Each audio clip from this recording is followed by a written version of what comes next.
السلام عليكم ورحمة الله وبركاته. اهلا بيكم مع ام عبد الله @هوم، ام عبد الله في البيت.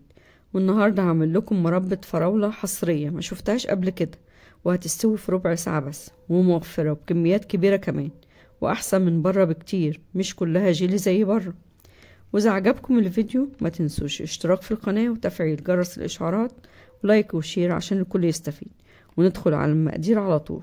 2 كيلو فراولة مغسولة ومتنضفة، كيلو سكر، ليمونة.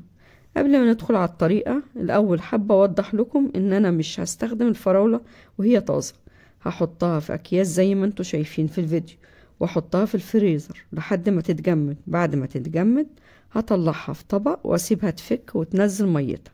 بعد كده هنجيب الخلاط ونبدأ نحط الفراولة واحدة واحدة واحدة من غير ميتها اللي نزلت منها، والمية اللي نزلت اهي مش حطيتها معاها. ومش هنرمي المية، هنحطها في كيس ونحطها في الفريزر، نعمل بيها صوص فراولة مع شوية سكر، او تتحط مع عصير فراولة. هنضرب الفراولة في الخلاط ضربة واحدة او 2، وبعدين نجيب حلة ونحط فيها العصير ونحط عليها كيس سكر ونقلبه. وعايزة افكركم ان الفراولة دي 2 كيلو حطيت عليهم كيس سكر بس، وهي كده مظبوطة. بعد كده نحط الحلة على النار ونسيبها تغلي. بعد ما غلت بالشكل ده نهدي النار ونقلبها تقليبه، ونبدأ نشيل الريم الزهر على الوش، لان ده هو اللي بيبوظ المربى. ونحطه في طبق نضيف وبيتاكل عادي خالص، مش بنرميه، وزي ما تحبي برضه. بعد ما نشيله كله نعصر الليمونة كلها ونقلبها، وبعد ربع ساعة هتلاقيها استوت.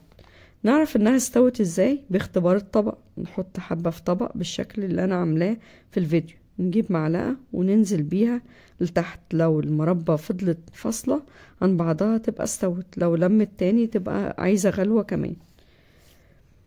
وبكده نكون خلصنا المربى، وده شكلها بعد ما خلصت. نحطها في برطمان نضيف ومعقم، والكمية دي عملت معايا برطمانين كبار وربع برطمان كمان. وبالهنا والشفا.